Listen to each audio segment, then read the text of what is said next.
नमस्कार मित्रांनो, स्वागत आहे तुमचं आपल्या या यूट्यूब चॅनलवर। तुम्ही जर या चॅनलवर नवीन असाल तर सबस्क्राईब करायला विसरू नका। आज आपण बघणार आहोत वर्ग 10वा विषय मराठी यामधील कविता 19वी तू झालास मूक समाजाचा नायक। तू झालास मूक समाजाचा नायक या कवितेचे कवी आहेत ज.वी. पवार। या कवितेमधील आज आपण कृती, स्वाध्याय, रसग्रहण, काव्यसौंदर्य अभ्यासणार आहोत। यामध्ये पहिले आहे कृती। कृतीमध्ये पहिला प्रश्न आहे खालील आकृत्या पूर्ण करा। खालील आकृत्या पूर्ण करामध्ये पहिला प्रश्न आहे डॉक्टर बाबासाहेब आंबेडकरांनी नाकारलेली गोष्ट। काय प्रश्न? डॉक्टर बाबासाहेब आंबेडकरांनी नाकारलेली गोष्ट आणि उत्तर आहे मळवाट। तर हे मळवाट हे उत्तर आपल्याला समोर दिलेल्या चौकटीमध्ये लिहायचं आहे। यामध्ये दुसरा प्रश्न आहे डॉक्टर बाबासाहेब आंबेडकरांचे स्वागत करणारे। डॉक्टर बाबासाहेब आंबेडकरांचे स्वागत करणारे या प्रश्नाचं उत्तर आहे खाज खळगे। काय आहे? खाज खळगे हे उत्तर सुद्धा आपल्याला समोर दिलेल्या चौकटीमध्ये लिहायचं आहे। आकृत्या पूर्ण करामध्ये दुसरा प्रश्न आहे डॉक्टर बाबासाहेब आंबेडकरांनी केलेले कार्य। डॉक्टर बाबासाहेब आंबेडकरांनी केलेले कार्य या प्रश्नाचे उत्तर आपल्याला आकृतीच्या स्वरूपात लिहायचं आहे। तर त्यांचं पहिलं कार्य आहे परिस्थितीवर मात करून नवा इतिहास घडवला। काय आहे? परिस्थितीवर मात करून नवा इतिहास घडवला। दुसरं कार्य आहे मूक समाजाचे नेतृत्व केले। डॉक्टर बाबासाहेब आंबेडकर यांनी मूक समाजाचे नेतृत्व केले। तिसरं कार्य आहे बहिष्कृत भारत जागा केला। बहिष्कृत भारत जागा केला आणि चौथं कार्य आहे चवदार तळ्याचा संग्राम केला। चवदार तळ्याचा संग्राम केला। अशा प्रकारे आपल्याला डॉक्टर बाबासाहेब आंबेडकरांनी केलेले कार्य आकृतीच्या स्वरूपात लिहिता येतात। प्रश्न दुसरा आहे कवितेतील संदर्भ आणि स्पष्टीकरण यांच्या जोड्या लावा। खाली कवितेतील संदर्भ आणि स्पष्टीकरण लिहून दिलेले आहे। उजव्या साईडला स्पष्टीकरण आहे तर डाव्या साईडला कवितेतील संदर्भ आहे। याच्या आपल्याला योग्य जोड्या लावायच्या आहेत। पहिले मी कवितेतील संदर्भ तुम्हाला वाचून दाखवते।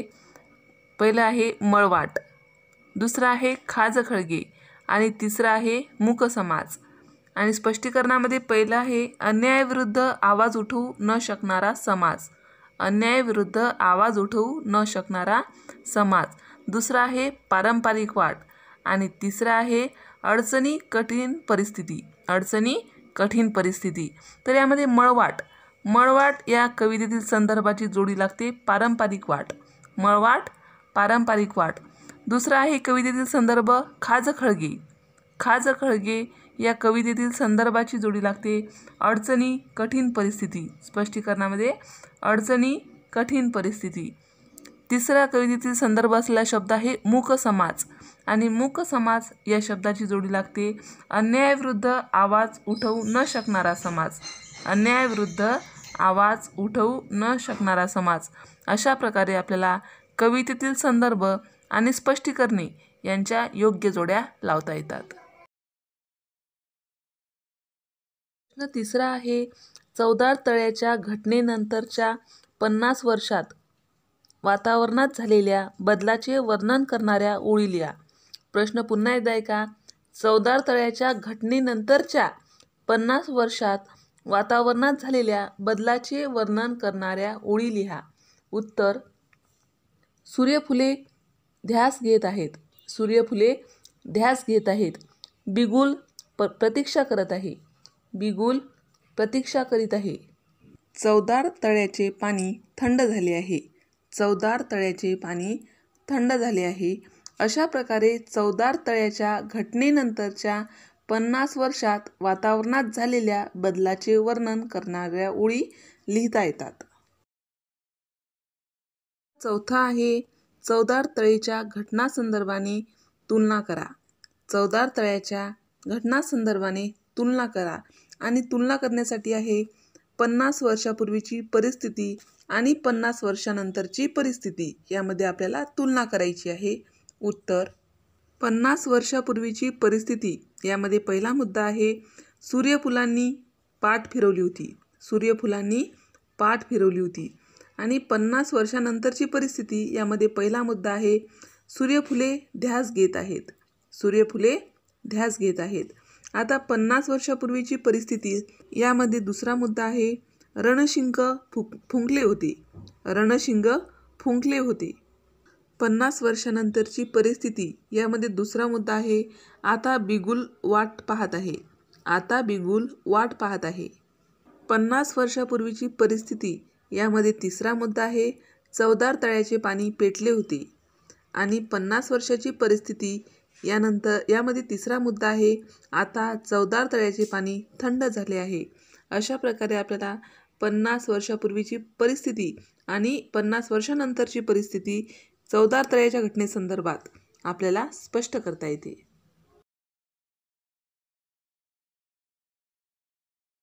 प्रश्न 5वा आहे काव्य सौंदर्य. काव्य सौंदर्यामध्ये पहिला प्रश्न आहे तुझे शब्द जसे की महाकाव्य तुझ्या पायाजवळ गळून पडावीत, तुझा संघर्ष असा की काठ्यांच्या संगिनी व्हाव्यात, या ओळींचे रसग्रहण करा. प्रश्न पुन्हा एकदा ऐका. तुझे शब्द जसे की महाकाव्ये तुझ्या पायाजवळ गळून पडावीत, तुझा संघर्ष असा की काठ्यांच्या संगिनी व्हाव्यात, या ओळींचे रसग्रहण करा. उत्तर वरील ओळींचे रसग्रहण आपल्याला आशय सौंदर्य, काव्य सौंदर्य आणि भाषिक वैशिष्ट्ये या मुद्द्यांच्या आधारे करता येते.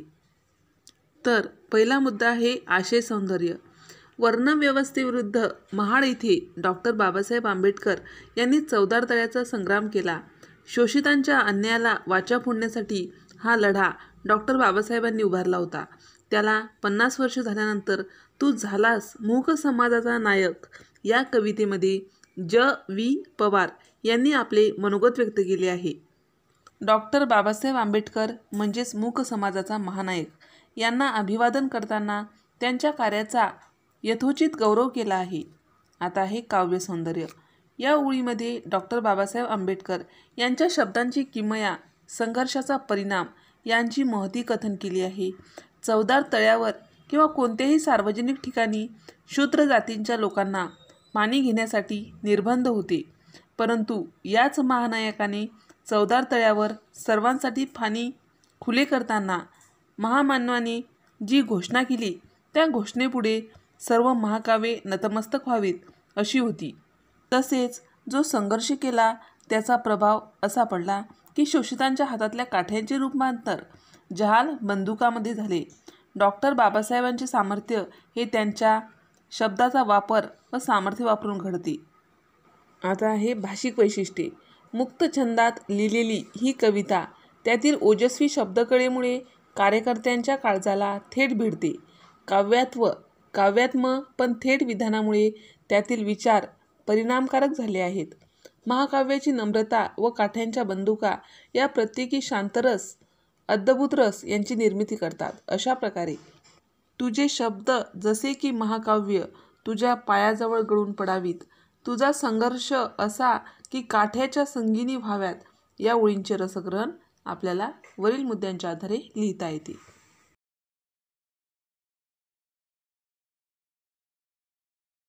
काव्य सौंदर्यामध्ये दुसरा प्रश्न आहे डॉक्टर बाबासाहेब आंबेडकरांचे कवितेतून जाणवलेले कर्तृत्व तुमच्या शब्दात लिहा.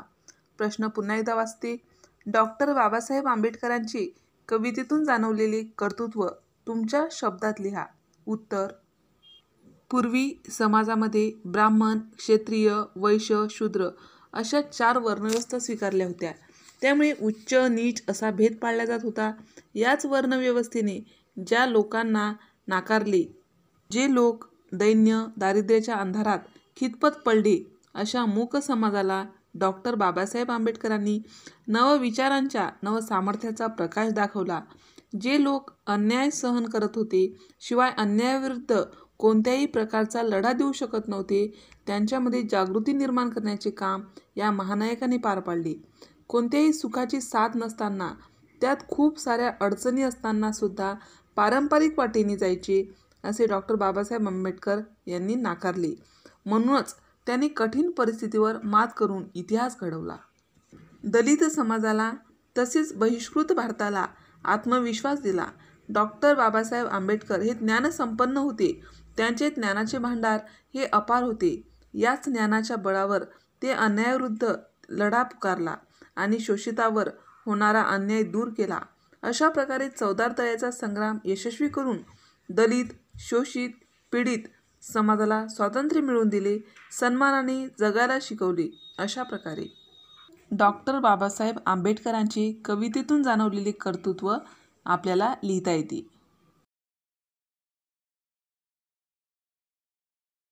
काव्य सौंदर्यामध्ये तिसरा प्रश्न आहे, अगाध ज्ञानाच्या बळावर डॉक्टर बाबासाहेब आंबेडकर यांनी केलेले कार्य तुमच्या शब्दात थोडक्यात लिहा. प्रश्न पुन्हा एकदा ऐका. अगाध ज्ञानाच्या बळावर डॉक्टर बाबासाहेब आंबेडकर यांनी केलेले कार्य तुमच्या शब्दात थोडक्यात लिहा. उत्तर: डॉक्टर बाबासाहेब यांचे ज्ञानाचे भांडार हे अपार होते, त्यामुळे त्यांनी कठीण परिस्थितीमध्ये सुद्धा आपले शिक्षण पूर्ण केले. याच ज्ञानाच्या बळावर त्यांनी बॅरिस्टर ही पदवी प्राप्त केली. ते उच्च विद्याविभूषित होते, त्यामुळे त्यांनी बहिष्कृत समाजाला अन्यायापासून सुटका मिळवण्यासाठी अतिशय महत्त्वपूर्ण कार्य पार पाडले. वर्णव्यवस्थेतून नाकारलेल्या शोषित, पीडित आणि सुखसोयी समृद्धीपासून वंचित असलेल्या जनतेला डॉक्टर बाबासाहेबांनी संघटित केले. त्या सर्वांना एकत्रित करून त्यांना शिका, संघटित व्हा, संघर्ष करा या मूलमंत्र देऊन शोषित समाजामध्ये त्यांचा आत्मविश्वास जागृत केला.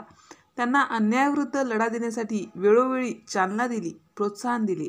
तेव्हाच चवदार तळ्याचा संग्राम यशस्वी करण्यास यश प्राप्त झाले. डॉक्टर बाबासाहेब आंबेडकरांनी समाजाला बोधी तत्वाचे शिक्षण देऊन त्यांनी स्वतःसुद्धा बौद्ध समाज स्वीकारला. त्यांनी स्वतंत्र भारताचे संविधान लिहिल्यामुळे भारतीय राज्यघटनेचे ते शिल्पकार ठरले. डॉक्टर बाबासाहेब आंबेडकरांना अगाध कर्तृत्वाला मानवंदना देण्यासाठी भारतरत्न हा सर्वोच्च बहुमान सन्मानाने बहाल करण्यात आला. अशा प्रकारे अगाध ज्ञानाच्या बळावर डॉक्टर बाबासाहेब आंबेडकर यांनी केलेले कार्य आपल्याला थोडक्यात लिहिता येते.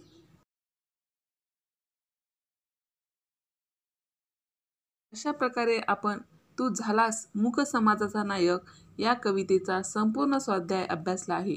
अशाच प्रकारचे नवनवीन व्हिडिओ पाहण्यासाठी या चॅनलला सबस्क्राईब करा.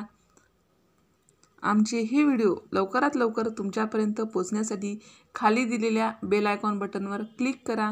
तुम्हाला जर हा व्हिडिओ आवडला असेल तर लाईक करा, मित्रमैत्रिणींमध्ये शेअर करा. काही समस्या असतील, काही अडचणी असतील, शिवाय काही सूचनाही असतील तर कमेंट बॉक्समध्ये कमेंट करायला विसरू नका. हा व्हिडिओ शेवटपर्यंत